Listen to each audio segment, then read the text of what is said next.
वंचित बहुजन आघाडीचा समावेश काँग्रेसच्या नेत्यांना इंडिया अलायन्समध्ये खरंच होऊ द्यायचा आहे का, हा प्रश्न निर्माण होतो. तो प्रश्न निर्माण होण्याचं सगळ्यात महत्वाचं कारण म्हणजे हे नेते ज्या पद्धतीनं बोलतात आणि वेगवेगळ्या तोंडाने बोलतात, प्रत्येक वेळेला वेगळी काहीतरी भूमिका मांडतात. निमंत्रण कसं देणार? निमंत्रण आपण देत नाही. हे काही सत्यनारायणची पूजा वगैरे नाही निमंत्रण द्यायला. हे आघाडीमध्ये ज्यांना त्यांनी त्यांच्याकडून कुठला तरी पाऊल उचललं गेलं तर आपण निमंत्रण देतो. आम्ही निमंत्रण द्यायचं आणि त्यांनी फेटाळायचं, त्यांनी नाही म्हणायचं. म्हणजे असं कोणी करेल का?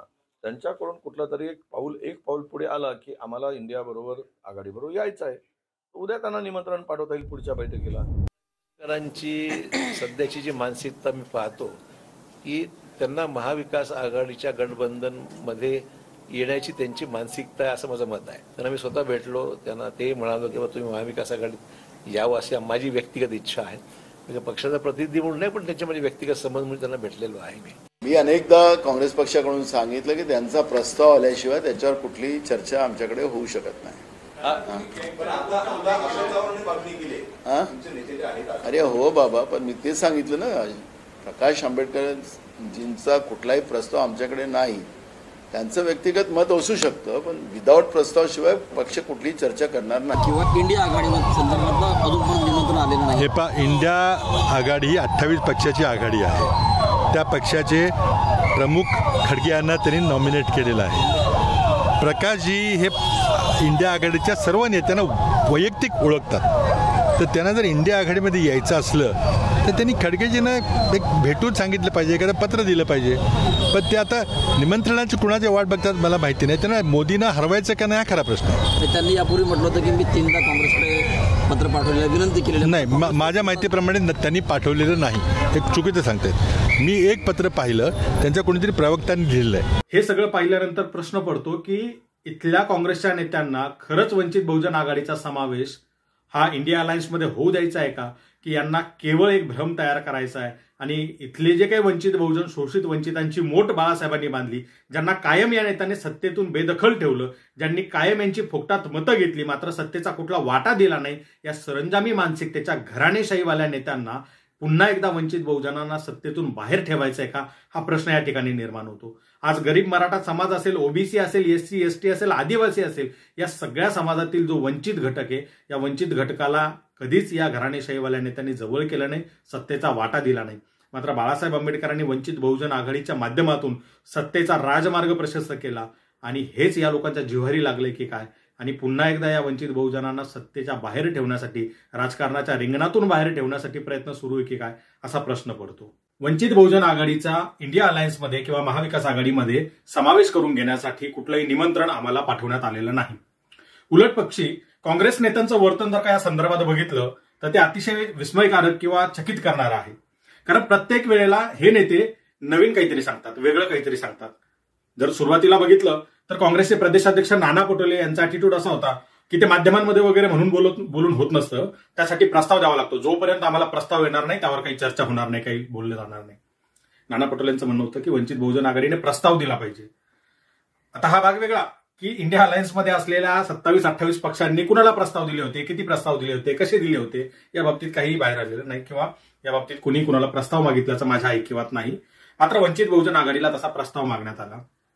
दुसरे नेते विजय वडेट्टीवार, जे विधान परिषदेचे विरोधी पक्ष नेते आहेत, काँग्रेसचे नेते, त्यांना ज्यावेळेला पत्रकारांनी विचारलं की मुंबईमध्ये इंडिया अलायन्सची बैठक होतीये आणि वंचित बहुजन आघाडीला या संदर्भात काही अजून निमंत्रण देण्यात आलेले नाहीये, त्यावर अगदी उखडून जाऊन खवळून तसे म्हणाले का कुणालाही निमंत्रण द्यायला ती काय सत्यनारायणाची पूजा आहे का. तर हे दोन स्टेटमेंट जर का आपण बघितले आणि याच्यातला अप्रोच आणि ॲटिट्यूड जर बघितला तर तो स्पष्टपणे वंचित बहुजन आघाडीला नाकारणार आहे, वंचित बहुजन आघाडीला दूर ठेवणार आहे किंवा त्यांना वंचित बहुजन आघाडीचा समावेश करून घ्यायचा नाहीये हे स्पष्टपणे अधोरेखित करणार होता. मात्र तरीही आम्ही आमचे प्रयत्न सुरू ठेवले, आम्ही आमची बोलणी सुरू ठेवली, आम्ही आमच्याकडनं पत्र लिहिणं सुरू ठेवलं. 30 ऑगस्ट आणि 1 सप्टेंबर रोजी ज्यावेळेला मुंबईमध्ये इंडिया अलायन्सची बैठक झाली त्यावेळेला काही वृत्तवाहिन्यांवरती खोटी बातमी पेरण्यात आली की वंचित बहुजन आघाडीला इंडिया अलायन्सच्या बैठकीचं निमंत्रण देण्यात आलेलं आहे. त्यावरती आम्ही फोन करून संपादकांना जाब विचारला की खोटी बातमी कशी काय लावली तुम्ही, आम्हाला तर कुठलं निमंत्रण नाही, तुमच्याकडे आलं असेल कदाचित चुकून, आमचा पत्ता तुमचा पत्ता असं काहीतरी झालं असेल तर ते निमंत्रण जरा आमच्याकडे पाठवा, आम्ही बैठकीला जाऊन बसतो. तर बैठक सुरू आहे. त्यावर मग संपादक म्हणाले की नाही ते आमच्याकडनं जरा चूक झाली ती बातमी आमच्या कुठल्या रिपोर्टर थांबा मी विचारतो मी सांगतो असं म्हणून मग त्यांनी आम्हाला परत फोन करून सांगितलं की ती बातमी विजय वडेट्टीवारांनी दिली होती संबंधित व्यक्तीला. म्हणजे ही खोटी बातमी पेरण्याचं काम हे विजय वडेट्टीवारांनी केलेलं होतं. आम्ही त्या दिवशी खुलासा केला की आम्हाला अजून कुठलंही निमंत्रण आलेलं नाही. मात्र आम्ही काय केलं की दुसऱ्या दिवशी आम्ही आमचे प्रवक्ते प्रियदर्शी तेलंग यांच्या सहीने एक पत्र काँग्रेसचे राष्ट्रीय अध्यक्ष खरगेजी यांना पाठवलं आणि त्यात स्पष्ट लिहिलं की काँग्रेसने अशा खोट्या बातम्या पेरण्यामध्ये शक्ती वाया घालण्यापेक्षा जर तीच शक्ती आम्हाला निमंत्रण पाठवण्यात खर्च केली तर भविष्यात आपण नरेंद्र मोदी आणि भारतीय जनता पक्ष यांना रोखू शकतो. ते देशाच्या अधिक हिताचं आहे, ते लोकशाहीच्या अधिक हिताचं आहे आणि आम्ही इथल्या शोषित वंचित पीडितांचा लढा लढतोय. इतके लाख आम्ही मतं या ठिकाणी घेतलेले आहेत आणि त्यानंतर गेल्या 4-5 वर्षात आमचा पक्ष प्रचंड वाढलेला आहे. ग्रासरूट पर्यंत आमचं नेटवर्क उभारले गेले, शाखा बांधणी आमची झालेली, बूथपर्यंत आमचा कार्यक्रम पोहोचलेला आहे. अशा वेळेला वंचित बहुजन आघाडीचा समावेश इंडिया अलायन्समध्ये झाला तर ते सगळ्यांच्याच हिताचं राहील. त्याच्यावरती अद्याप काही काँग्रेसकडनं खुलासा आलेला नाही किंवा कुठले उत्तर कुठलंही त्याची दखल घेतल्याचं आतापर्यंत आम्हाला काही दिसलेलं नाही. ते पत्र जर तुम्हाला बघायचं असेल तर वंचित बहुजन आघाडीच्या किंवा बाळासाहेब आंबेडकरांच्या ट्विटरवर जर तुम्ही गेला तर ते आजही पिन केलेलं आहे. ते पत्र आम्ही टाकलेलं आहे.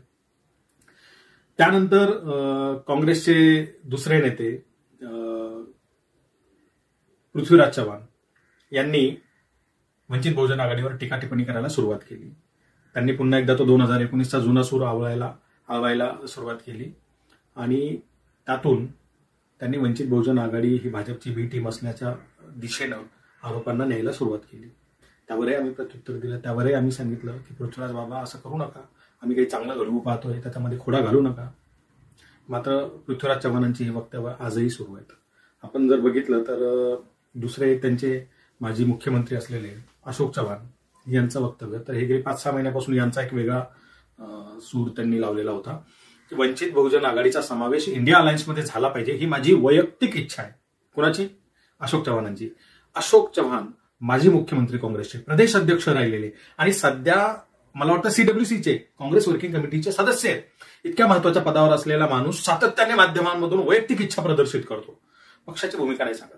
ते एका याच्यात बोलताना बोलले की ही माझी वैयक्तिक भूमिका पक्षाची नाही. म्हणजे एक क्लिअर होतं की वंचित बहुजन आघाडीला इंडिया अलायन्समध्ये सामावून घेणं ही काँग्रेसची भूमिका नव्हती, अद्याप तरी नाही. भविष्यातला काही सांगता येत नाही, पण चिन्ह तसं काही दिसत नाही असण्याचे. तर काँग्रेसचे हे माजी मुख्यमंत्री, माजी प्रदेश अध्यक्ष आणि CWCचे मेंबर अशोक चव्हाण सातत्याने म्हणतात की माझी वैयक्तिक इच्छा आहे, माझी वैयक्तिक इच्छा आहे. आता त्यांच्या वैयक्तिक इच्छेची गाडी एक पाऊल पुढे अशी गेलेली आहे. काल त्या अमरावतीमध्ये जेव्हा पत्रकारांनी विचारलं त्यावर ते म्हणतात की नाही, पण आधी त्यांनी महाविकास आघाडीत यावं, मग इंडिया आघाडीचं बघू. तर हे एकूण असं होतं की आता आधी तुम्ही महाविकास आघाडीत या, यंदा मग महाविकास आघाडीतलं हे झालं की 2-1 वर्षांनी इंडिया अलायन्सला कुठली तरी निवडणूक लढवायची आहे तर त्यावेळेला बघता येईल. ते असा एक साधारण त्यांचा सूर होता की बराच अवधी आहे, बराच कालावधी आहे चर्चा बिर्चा करायला वगैरे हे सगळं.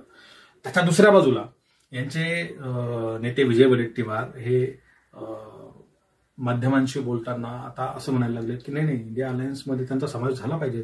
प्रकाशराव जर का आमच्या सोबत आले तर वेगळं चित्र निर्माण होईल, महाराष्ट्रात आम्हाला कोणी रोखू शकणार नाही. इतकं सगळं यांना कळतंय. म्हणजे जे सत्यनारायणाची पूजावाले हे तेच वडेट्टीवार. तर ते आता असं म्हणतात की नाही वंचितचा समावेश झाला पाहिजे.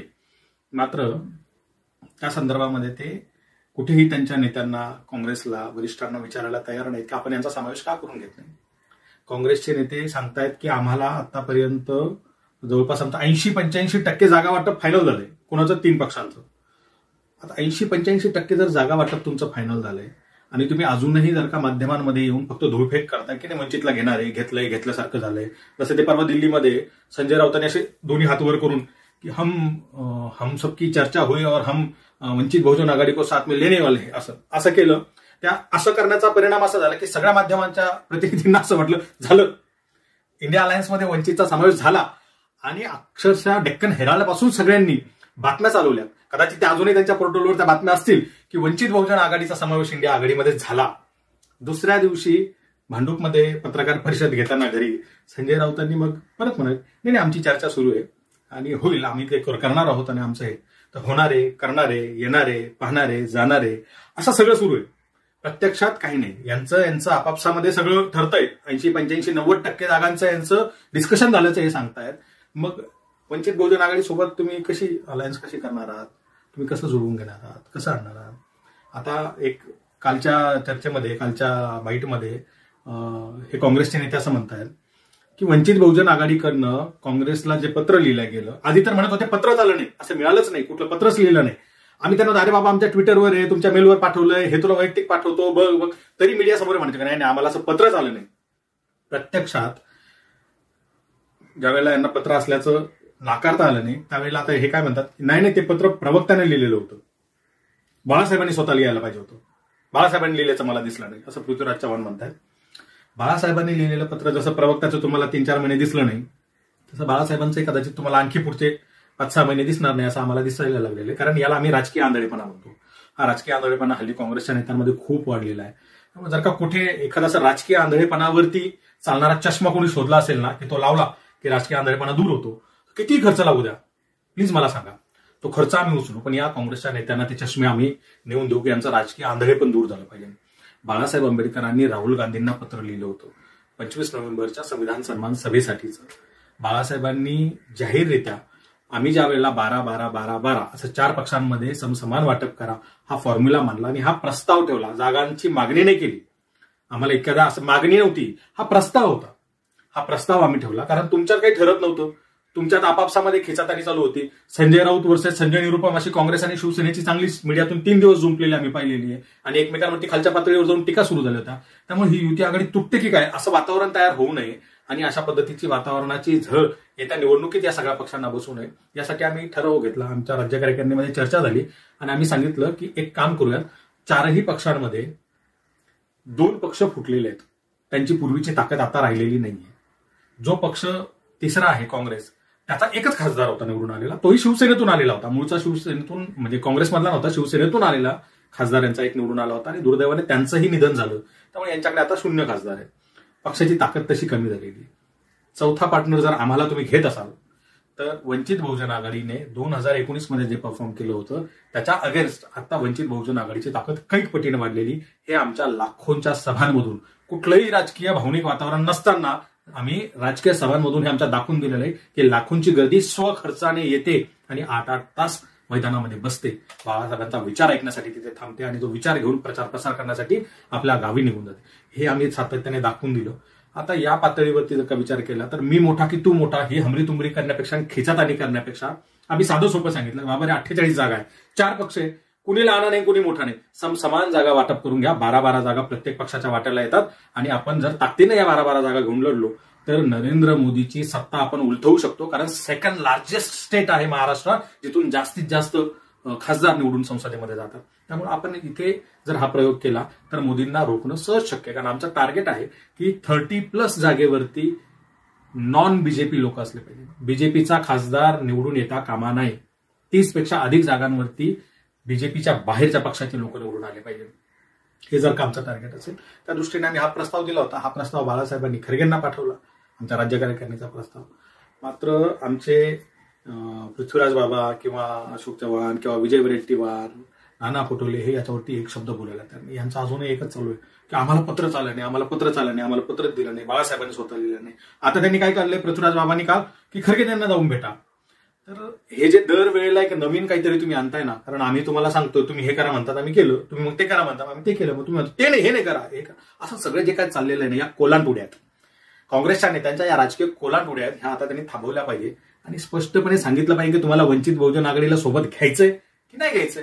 एकदाचं काय ते सांगा आणि जनतेला क्लिअर करा ना. लोकांमध्ये संभ्रम निर्माण करायचा, माध्यमांमधून संभ्रम निर्माण करायचा आणि वंचित बहुजन आघाडीवरती पुन्हा एकदा आरोप करण्यासाठीचं वातावरण तयार करायचं, हे जे काही डावपेच काँग्रेसचे नेते खेळतात ते त्यांनी खेळणं थांबवलं पाहिजे. पृथ्वीराज चव्हाणांना जर का खरंच वंचित बहुजन आघाडीला सोबत घ्यायची इच्छा असती तर त्यांनी त्यांच्या प्रदेश राष्ट्रीय अध्यक्षांना, खरगेजींना वंचित बहुजन आघाडीला सोबत घेऊ नका असा सल्ला बैठकीत दिला नसता. तुमच्या राष्ट्रीय नेत्याला एक सल्ला देतात, माध्यमांमध्ये येऊन दुसरी भूमिका मांडता, तरी डबल ढोलकी करू नका. जे आहे ते स्पष्ट म्हणा, थेट म्हणा, जाहीर सांगा, आम्हाला येऊन सांगा, आम्हाला पत्र लिहून सांगा, जे काय असेल ते क्लिअर करा. आम्ही जर का तुम्हाला सातत्याने सांगतोय की आमची वंचित बहुजन आघाडीची इंडिया अलायन्समध्ये येण्याची इच्छा आहे आणि ती कशासाठी आहे तर ती नरेंद्र मोदी आणि बीजेपीला रोखण्यासाठी आहे. आणि तुम्ही जर का दरवेळेला काहीतरी नवी कोलांटोडी मारत असाल तर अशाने नरेंद्र मोदीला रोखता येणार नाहीये. आता प्रश्न निर्माण होतो की काँग्रेसला खरंच मोदींना सत्तेतून घालवायचंय का, काँग्रेसला खरंच भाजपला सत्तेतून खाली खेचायचंय का, की काँग्रेसला सगळे प्रादेशिक पक्ष जे आहे त्यांना स्पर्धेतून बाजूला सारायचंय आणि फक्त भाजप आणि काँग्रेस राहील असं वातावरण निर्माण करायचंय? काँग्रेसला खरंच लोकशाही वाचवायची का? काँग्रेसला खरंच संविधान वाचवायचं आहे का? की काँग्रेसला फक्त स्वतःचा पक्ष बळकट करायचा आहे? याचं उत्तर आता काँग्रेसच्या नेत्याने दिलं पाहिजे. कारण अवधी आता खूपच कमी आहे. तुम्ही जर का शेवटच्या क्षणापर्यंत म्हणाल की आम्ही चर्चा करून मग तुम्हाला सांगू आणि मग तुम्ही म्हणाल की ही एक जागा घ्या आणि ह्या 2 जागा घ्या, तर हे फेकलेले तुकडे इथल्या वंचित बहुजनांना नकोय. आम्ही स्वाभिमानी राजकारण करतो. त्यामुळे आम्ही सांगितलं होतं की आपण समान जागा वाटप करू. हा तुम्हाला पटत नसेल तर तुमचा प्रस्ताव काय तो आम्हाला द्या. सीट शेअरिंगच्या टेबलवरती चर्चेत वंचित बहुजन आघाडी असेल तर ती युती होईल, तर ती आघाडी होईल. जर तुम्ही आम्हाला त्या चर्चेत घेणार नसाल, आम्हाला गृहीत धरणार असाल, इथल्या लाखो वंचित बहुजनांची मतं जर का तुम्ही गृहीत धरणार असाल आणि त्यांचा या पद्धतीने अपमान करणार असाल, तर येत्या निवडणुकांमध्ये त्याचे फार विपरीत परिणाम भोगावे लागू शकतात. त्यामुळे काँग्रेस नेत्यांना अजूनही सांगणे की अजूनही वेळ गेलेली नाहीये. हे जे काही कोलांटुड्या मारण्याचे डावपेच चालू आहेत ते थांबवा. आणि जे काही राजकीय आंधळे पण तुम्हाला आलेले आहे की आमच्या नेत्यांनी लिहिलेली पत्र तुम्हाला दिसत नाही, आम्ही दिलेले प्रस्ताव दिसत नाही, त्या प्रस्तावावरती तुमच्या प्रतिक्रिया येतात, मात्र प्रस्ताव दिल्याचं तुम्हाला पत्र दिसत नाही. तर हे जे काय सगळं सुरू आहे ना, हे थांबवा आणि वंचित बहुजन आघाडीला इंडिया अलायन्समध्ये घेणार आहात की नाही घेणार आहात ते स्पष्टपणे जाहीर करा. राहुल गांधींनी भारत जोडो न्याय यात्रेचं इन्व्हिटेशन पाठवलं बाळासाहेबांना. त्याच्यावरती स्पष्टपणे भूमिका घेत बाळासाहेबांनी पत्र लिहून त्यांना उत्तर दिले की जर आम्हाला इंडिया अलायन्समध्ये तुम्ही सहभागी करून घेत असाल तर मला त्या यात्रेत सहभागी होता येईल, अन्यथा लोकांमध्ये गैरसमज निर्माण होऊ शकतात आणि त्याचा फटका दोन्ही पक्षांना बसू शकतो. कारण तुम्ही जर आम्हाला सोबत घेणार नसाल आणि ऐन निवडणुकीत ते 2 पक्ष वेगळे लढणार असतील तर याच्यातून खूप वेगळा मेसेज जाऊ शकतो. त्यामुळे जर का तुम्हाला खरंच आम्हाला सोबत घ्यायचं असेल तर या, एकत्र या, आम्हाला सोबत घ्या. आणि जर सोबत घ्यायचं नसेल तर तसं स्पष्टपणे जाहीर सांगा, जेणेकरून आम्हाला आमची पुढची राजकीय दिशा ठरवायला. मात्र आमचं आजही म्हणणं आहे की जर एकत्र आलो आपण तर आपण नक्कीच नरेंद्र मोदींना रोखू शकतो, त्यांना सत्तेतून खाली खेचू शकतो. आणि तुमची जर तशी प्रामाणिक इच्छा असेल नरेंद्र मोदींना सत्तेतून खाली खेचण्याची, तर वंचित बहुजन आघाडीचा समावेश हा इंडिया अलायन्समध्ये झाला पाहिजे. थेट आणि स्पष्टपणे भूमिका तुम्ही घेतली पाहिजे. सीट शेअरिंगच्या चर्चेमध्ये आम्हाला सोबत घेतलं पाहिजे. पृथ्वीराज बाबा जे म्हणतात ते आवाजवी मागण्या, तर अरे बाबा अजून कुठे मागणीच केली नाही. आम्ही कुठली जागा मागितलीच नाही. आम्ही तर प्रस्ताव दिला, तुम्ही चर्चेलाच बसायला तयार नाही. ते म्हणजे असतं ना, ते डॉक्टरच्या हातात इंजेक्शन पाहूनच लेकरू रडायला लागतं, कारण टोचू तरी थांब. तर अजून आम्ही काही टोचलेलं नाहीये. तर आम्ही अद्याप असा कुठलाही जागेची मागणी केलेली नाहीये, इतक्या तितक्या जागांवरती दावा ठोकलेला नाही, हे काहीच केलेलं नाही. मात्र तुम्ही जर का शेवटच्या क्षणापर्यंत केवळ या पद्धतीने खेचणार असाल आणि वंचित बहुजन आघाडीचा समावेश करून घेणार नसाल तर ते देशाच्या हिताचं नाही, ते लोकशाहीच्या हिताचं नाही. जर तुम्हाला खरंच भाजपला रोखायचं असेल, इथली लोकशाही वाचवायची असेल, इथलं संविधान वाचवायचं असेल, तर वंचित बहुजन आघाडीचा समावेश इंडिया अलायन्समध्ये करण्याशिवाय पर्याय नाही, हे काँग्रेसच्या नेत्यांनी ओळखलं पाहिजे. आणि लवकरात लवकर इंडिया अलायन्समध्ये वंचित बहुजन आघाडीचा समावेश करून घेतला पाहिजे. कृपया या राजकीय कोलांटुड्या आणि राजकीय आंधळेपण आता सोडून द्या.